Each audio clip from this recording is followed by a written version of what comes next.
Good morning. आज हम लोग कक्षा 10 का फिजिक्स पढ़ने जा रहे हैं, जिसमें पहला पाठ का नाम है प्रकाश के परावर्तन तथा अपवर्तन। इस वीडियो में हम लोग प्रकाश के बारे में सब कुछ जानेंगे कि प्रकाश क्या है और प्रकाश की किरण क्या है, किरण पुंज क्या है। तो चलिए सबसे पहले हम लोग जानते हैं प्रकाश क्या है और प्रकाश के किरणों के गुण क्या क्या होते हैं।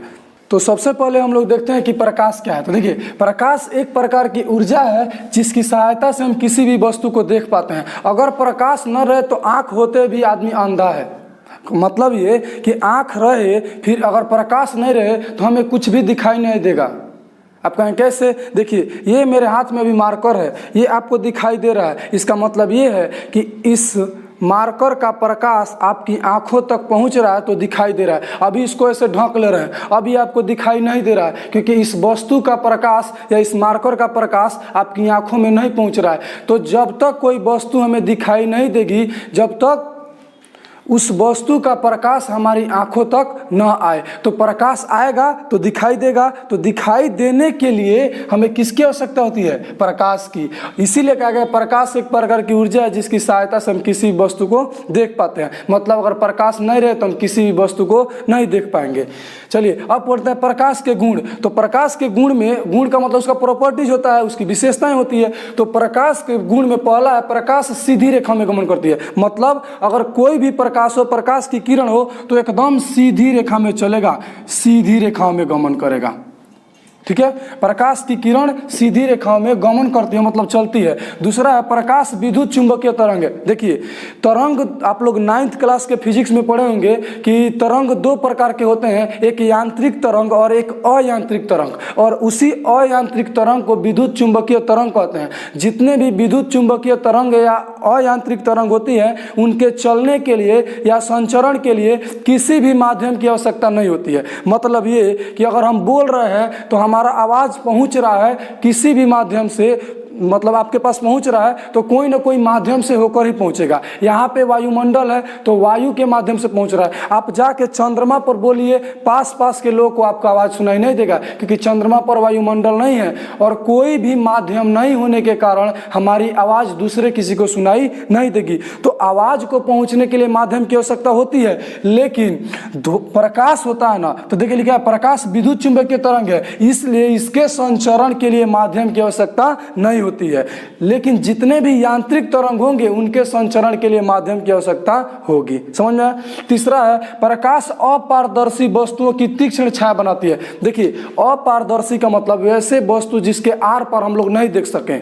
ठीक है, अभी एक शीशा रख लिया जाए और शीशा को पेंट नहीं किया गया तो आर पार दिखाई देगा, तो उस शीशा का परछाई या छाया नहीं बनेगा।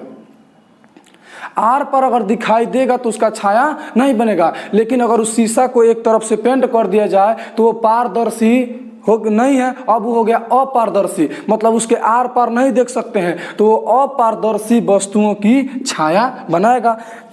चौथा है प्रकाश की चाल निर्वात में सबसे अधिक होती है। निर्वात का मतलब होता है वैसा स्थान जहां पे हवा भी नहीं हो। इस निर्वात का एक और कहते हैं शून्य। ठीक है, तो शून्य में निर्वात प्रकाश की चाल सबसे अधिक होती है। पूछे कितनी होती है, तो कहेंगे 3 × 10⁸ मीटर प्रति सेकंड या 3 लाख किलोमीटर प्रति सेकंड होती है। मतलब 1 सेकंड में प्रकाश की चाल 3 लाख किलोमीटर तक होती है। चलिए आगे पढ़ते हैं। अब हम लोग पढ़ते हैं प्रकाश स्रोत के बारे में। तो स्रोत का मतलब होता है जहां से कोई भी चीज निकलता है, जैसे हम लोग बोलते हैं गंगा नदी का स्रोत। ठीक है, उसी तरह जहां से कोई चीज निकलता है उसको कहते हैं स्रोत। तो प्रकाश का स्रोत का मतलब जहां से प्रकाश निकलता है। तो परिभाषा वही है, जिस वस्तु से प्रकाश निकलता है उसे प्रकाश स्रोत कहते हैं या प्रकाशीय स्रोत कहते हैं। प्रकाशीय स्रोत 2 प्रकार के होते हैं। एक होते हैं प्राकृतिक स्रोत और एक होते हैं मानव निर्मित स्रोत। तो प्राकृतिक स्रोत उसको कहते हैं जिसमें जो प्रकृति ने बनाया है। जैसे सूर्य, सूर्य को कोई इंसान नहीं बना है। सूर्य में से प्रकाश निकलता है, पहले ये देखेंगे निकलता है तो प्रकाश का स्रोत है। अब ये देखना है कि ये प्राकृतिक है कि मानव निर्मित है। कोई भी आदमी नहीं कह सकता कि मानव निर्मित है। ये क्या है? प्राकृतिक स्रोत है। तारे, जितने भी तारे होते हैं उनमें अपना प्रकाश होता है। यहाँ पे क्या चंद्रमा हो सकता है? नहीं होगा, क्योंकि चंद्रमा में अपना प्रकाश होता ही नहीं है, वो तो सूर्य के प्रकाश से चमकता है, तो यहाँ पे चंद्रमा नहीं होगा। और सारे हो सकते हैं। मानव निर्मित स्रोत में आ जाएगा बल्ब, क्योंकि बल्ब तो मानव ने बनाया है। मोमबत्ती आ जाएगा, मोमबत्ती ने भी मानव ने बनाया है। दिया आ जाएगा। तो ये सब मानव निर्मित स्रोत हैं और ये प्राकृतिक स्रोत हैं। अब हम लोग देखते हैं, देखिए वस्तु जो होती है वो प्रकाश के आधार पर दो प्रकार की होती है, एक होता है प्रदीप्त, एक होता है अदीप्त। तो प्रदीप्त का मतलब जो प्रकाश उत्सर्जित करती है, उत्सर्जित का मतलब जिसमें से प्रकाश निकलता हो उसको कह देंगे प्रदीप्त, और जिसमें से प्रकाश नहीं निकलता हो उसको कह देंगे अदीप्त। ठीक है, तो देखिए इसका डिफिनेशन, वे वस्तुएं जो प्रकाश उत्सर्जित करती है उसे प्रदीप्त वस्तुएं कहते हैं। जैसे इसका एग्जाम्पल अगर आप लोग लिखना है तो सूर्य अभी हम लिखे थे, तो सूर्य तो हो जाता, उसके बाद जलता हुआ बल्ब लिख सकते हैं, जलता हुआ बल्ब, जलती हुई मोमबत्ती लिख सकते हैं, जलती हुई मोमबत्ती, और सारा भी एग्जाम्पल लिख सकते हैं। तो ये सब क्या है, ऐसे वस्तु लेना है जिसमें से प्रकाश निकलता हो, जो प्रकाश उत्सर्जित करती हो, उसको हम लोग प्रदीप्त कहेंगे।